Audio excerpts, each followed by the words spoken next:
Pernah nggak sih kita mikir, kenapa sekarang dunia Islam terdiri dari banyak negara, padahal dulu pernah berada di bawah satu kepemimpinan besar yang disebut kekhalifahan? Kenapa pemikiran Islam terus berubah dari masa ke masa? Dan bagaimana sebenarnya kondisi dunia Islam saat ini di tengah perkembangan politik, pendidikan, dan teknologi?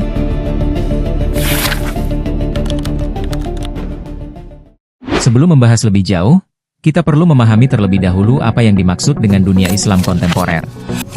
Menurut Ensiklopedia Britannica, Islamic world, the complex of societies and cultures in which Muslims and their faith have been prevalent and socially dominant.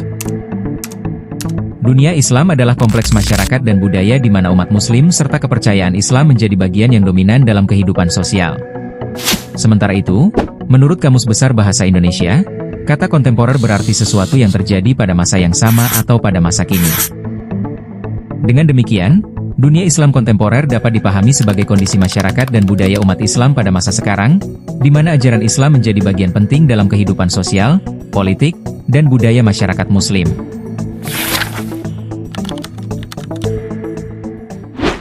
Runtuhnya kekhalifahan. Memasuki abad ke-20, dunia Islam mengalami perubahan besar, terutama dalam bidang politik. Salah satu peristiwa penting adalah runtuhnya kekhalifahan Islam yang berada di bawah kekuasaan Turki Utsmani.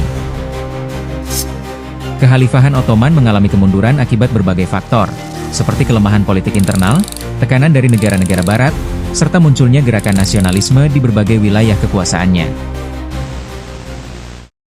Setelah berakhirnya Perang Dunia Pertama, wilayah kekuasaan Turki Utsmani semakin berkurang. Dalam kondisi ini muncul gerakan nasionalisme di Turki yang dipimpin oleh Mustafa Kemal Atatürk. Pada tahun 1924, Mustafa Kemal secara resmi menghapus lembaga kekhalifahan yang selama berabad-abad menjadi simbol kepemimpinan politik umat Islam. Sejak saat itu, umat Islam tidak lagi berada di bawah satu kepemimpinan khalifah, melainkan tersebar dalam berbagai negara bangsa. Munculnya negara-negara Islam modern. Setelah runtuhnya kekhalifahan dan melemahnya kekuasaan kolonial barat, banyak wilayah Muslim mulai memperjuangkan kemerdekaan. Pada pertengahan abad ke-20, umat Islam di berbagai wilayah membangkitkan semangat nasionalisme dan berjuang memerdekakan negaranya dari penjajahan barat. Proses ini kemudian melahirkan berbagai negara Islam modern, di mana wilayah yang sebelumnya berada di bawah kekuasaan kolonial berubah menjadi negara merdeka dengan sistem pemerintahan modern.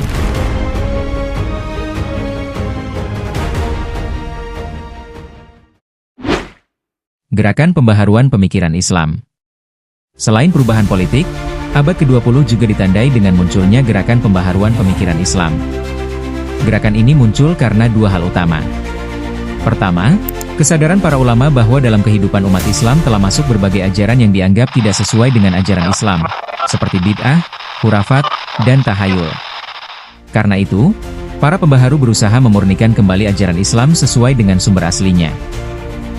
Kedua, kemajuan Barat dalam bidang politik dan ilmu pengetahuan membuat para pemikir Islam menyadari ketertinggalan umat Islam, sehingga mendorong munculnya berbagai usaha pembaharuan.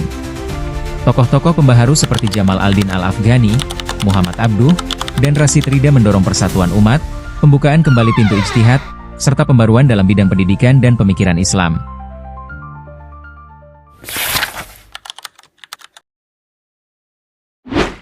Memasuki abad ke-21, dunia Islam terus mengalami perkembangan dalam berbagai bidang, termasuk politik, pendidikan, dan teknologi.